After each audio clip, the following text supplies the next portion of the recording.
যেতিয়া আমি কোনোবা এজন ব্যক্তিৰ প্ৰতি ইতিবাচক আশা ৰাখো, ব্যক্তিজন ভাল হোৱাৰ, উৎকৃষ্ট হোৱাৰ সম্ভাৱনা আছে বুলি বিশ্বাস কৰো, তেতিয়া সেই বিশ্বাস সম্ভৱ হোৱাৰ সম্ভাৱনা বেছি হয়।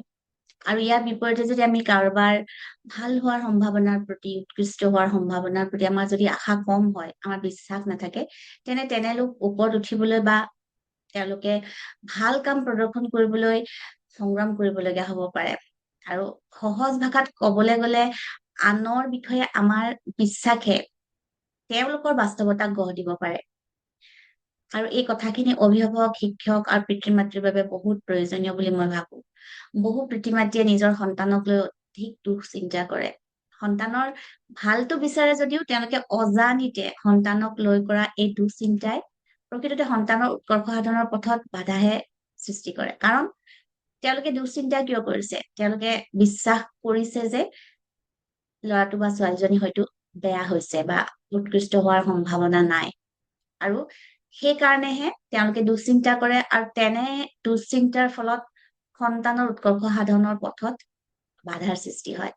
আৰু এই কথাখিনি আচলতে মই কোৱা নহয়, এইটো এটা মানসিক নীতি আছে যাক পিগমেলিয়ান এফেক্ট বুলি কয়। পিগমেলিয়ান প্ৰভাৱৰ অৰ্থ হ'ল মানুহৰ শুদ্ধ আচৰণ আৰু সফলতাত ইতিবাচক সংকল্পৰ অসীম প্ৰভাৱ আছে।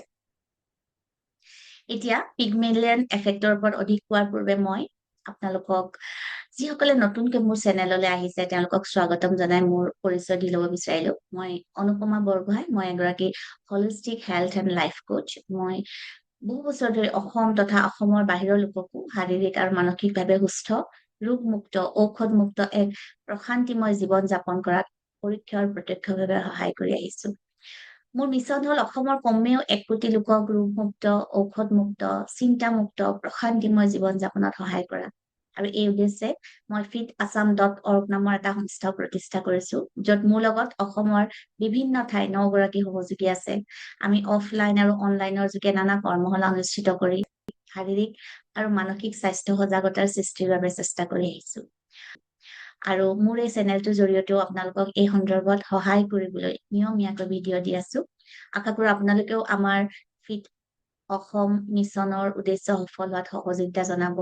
এক ৰোগমুক্ত, ঔষধমুক্ত, প্ৰশান্তিময় জীৱন যাপন কৰাৰ দিহা পাবৰ বাবে আমাৰ এই চেনেলটো ছাবস্ক্ৰাইব কৰিব, লাইক, শ্বেয়াৰ কৰাৰ লগতে আপোনালোকৰ মতামত লিখি প্ৰেৰণা যোগাই যাব। এতিয়া পিগমেলিয়ান প্ৰভাৱ বা পিগমেলিয়ান এফেক্ট জানো আহক। পিগমেলিয়ান এফেক্ট হৈছে নিজক পৰিপূৰ্ণ কৰা এক কল্যাণকাৰী ভৱিষ্যৎবাণী। এজন পৌৰাণিক ভাস্কৰ্য শিল্পী পিগমেলিয়নৰ নামেৰে নামাকৰণ কৰা এই মানসিক নীতিটোৱে মানুহৰ কৰ্মদক্ষতা আৰু বিকাশৰ ওপৰত ইতিবাচক সংকল্পৰ প্ৰভাৱৰ গুৰুত্ব বিশ্লেষণ কৰে। ইতিবাচক সংকল্প মানে আপোনালোকে হয়তো বুজিছে, এফাৰ্মেশ্যন, যি আজিকালি আমি সকলো এফাৰ্মেশ্যনৰ কথা শুনিছো বা এনে এফাৰ্মেশ্যন আমি পঢ়ো, লিখো। সেই ইতিবাচক সংকল্প বা এফাৰ্মেশ্যনৰ প্ৰভাৱ আমাৰ জীৱনত কেনেকুৱা তাকেই বিশ্লেষণ কৰিছে পিগমেলিয়ান এফেক্ট নামৰ এই সূত্ৰটোৱে। গতিকে পিগমেলিয়ান এফেক্ট বুলি ক'লে আপোনালোকে জানিব যে ইতিবাচক সংকল্পৰ প্ৰভাৱ। এতিয়া চাওক, আপুনি হয়তো কোনোবাখন স্কুলত কাম কৰে, আপুনি এগৰাকী শিক্ষক বা শিক্ষয়িত্ৰী। আপোনাৰ স্কুলৰ সকলো ছাত্ৰ ছাত্ৰী সমান নহয়, হয়নে? কিছুমান হয়তো শান্ত, ভালদৰে কথা শুনে, আপুনি কৰিব দিয়া কামবোৰ কৰে, আপুনি যি বুজাই ভালকে বুজি পায়। আৰু কিছুমান ছাত্ৰ ছাত্ৰী আছে যি হয়তো একেবাৰে পঢ়াত মন নিদিয়ে, স্কুলত হুলস্থুল কৰি থাকে, আপুনি কৰিব পৰা কামবোৰো নকৰে। আৰু তাৰ কাৰণে আপুনি হয়তো বিশেষকৈ যিসকল ছাত্ৰ ছাত্ৰীয়ে বেছি হুলস্থুল কৰে, যিসকল উচ্ছৃংখল, তেওঁলোকৰ ওপৰত আপুনি বেছি গুৰুত্ব দি মনটোকো আপোনাৰ এনেদৰে প্ৰভাৱিত কৰি পেলাইছে যে আপুনি কয় যে স্কুলত মানে যাবই মন নাযায়, স্কুলৰ ল'ৰা ছোৱালীবোৰ একেবাৰে কথা নুশুনে, আজিকালি ল'ৰা ছোৱালী একদমেই কথা নুশুনে, কি হ'ব ইহঁতৰ। বিশেষকৈ যিকেইটা অকমান ভাল সেইকেইটাৰ ওপৰত বেছি আপোনালোকে আশা ৰাখে, আৰু যি কেইটি ল'ৰা ছোৱালী, ছাত্ৰ ছাত্ৰী ভাল নহয় বা হুলস্থুল কৰে তেতিয়া তেওঁলোকৰ ওপৰত আপোনালোকৰ আশা কমি যায়। আৰু এই কথাই আপোনালোকৰ সেই যি কেইজন উচ্ছৃংখল ল'ৰা ছোৱালী বা ছাত্ৰ ছাত্ৰী আছে তেওঁলোকৰ আৰু উৎকৰ্ষ সাধনত আচলতে বাধাৰ সৃষ্টি কৰে। আপোনালোকে যদি কিছুমান ইতিবাচক সংকল্প লয় যে আৰু নিজেও সেই আশা কৰে যে নহয় এই ছাত্ৰ ছাত্ৰী সকলৰো সম্ভাৱনা আছে, তেওঁলোকেও পৰিশ্ৰম কৰিব পাৰে, তেওঁলোকেও নিজৰ পঢ়া শুনাত ভাল কৰিব পাৰে বা আমাৰ কথা বতৰা শুনে, স্কুললৈ সুনাম আনিব, এনেধৰণৰ যদি আপোনালোকে আশা কৰে, অন্তৰেৰে আশা কৰে বা তেওঁলোকৰ লগত আপোনালোকে ভাল ব্যৱহাৰ কৰাৰ লগতে আপোনালোকে যদি ইতিবাচক সংকল্প লিখিবলৈ আৰম্ভ কৰে যে মোৰ সকলো ছাত্ৰ ছাত্ৰী বহুত বাধ্য, খুব ভালদৰে পঢ়া শুনা কৰে, তেওঁলোকে অনুশাসন মানি চলে, তেওঁলোক আমাৰ স্কুলৰ গৌৰৱ, লাহে লাহে চাব তেওঁলোকৰো সলনি হৈছে, তেওঁলোকৰো আত্মবিশ্বাস বৃদ্ধি হৈছে আৰু তেওঁলোকে লাহে লাহে কঠোৰ পৰিশ্ৰম কৰিবলৈ অনুপ্ৰাণিত হব, তেওঁলোকৰ প্ৰদৰ্শন উন্নত হব। আচলতে ছাত্ৰ ছাত্ৰীৰ সামৰ্থ্যৰ প্ৰতি শিক্ষকৰ যি বিশ্বাস, যি ইতিবাচক সংকল্প, সেয়াই তেওঁলোকৰ সফলতাৰ অনুঘটক হৈ পৰে। হয়, এই কাম এদিন বা দুদিনত নহয়, তাৰ কাৰণে আমাৰ মাজত সেই ধৈৰ্যটো থাকিব লাগিব।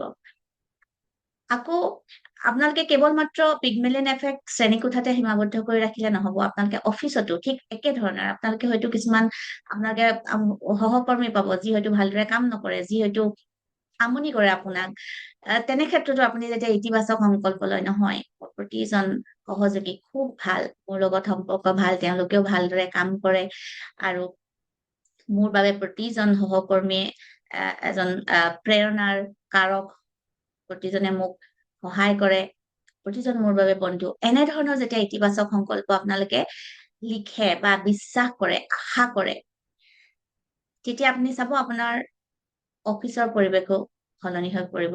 ঠিক সেইদৰে আপোনালোকে আপুনি যদি কোনোবা এটা কৰ্মক্ষেত্ৰত আপুনি কাম কৰিছে বা আপুনি এটা দলক প্ৰতিনিধিত্ব কৰিছে, আপোনাৰ আণ্ডাৰত কেতবোৰ সদস্য আছে যি একেলগে আপোনালোকে কিবা এটা প্ৰজেক্ট কৰিব লৈছে, তেতিয়া আপোনালোকে সেই যিসকল আপোনাৰ সদস্য আছে আপোনাৰ দলত, তেওঁলোকৰ প্ৰতি যেতিয়া আপুনি ইতিবাচক মনোভাৱ ৰাখে, তেওঁলোকেও প্ৰেৰণা পায়, তেওঁলোকৰো উৎপাদনশীলতা বৃদ্ধি হয়। ঠিক তেনেদৰে ব্যক্তিগত সম্পৰ্কতো যেতিয়া আপুনি ইতিবাচক পৰিৱৰ্তনৰ সম্ভাৱনাত বিশ্বাস কৰে, তেতিয়া চাব আপোনাৰ আপোনজনৰ আচৰণ আৰু বৃদ্ধিটো প্ৰভাৱ কৰে। গতিকে পিগমেলিয়ন এফেক্টৰ ফলত ইতিবাচক পৰিৱেশ গঢ়ি তুলিবলৈ আমি উৎসাহ পাওঁ, সমৰ্থন পাওঁ, কাৰণ প্ৰতিটো ইতিবাচক শব্দৰ শক্তি অসীম। এই ইতিবাচক সংকল্পবোৰে আপোনাৰ জীৱনলৈ অহা যিকোনো বাধা ভাঙি পেলোৱাৰ এক শক্তিশালী আহিলা হব পাৰে।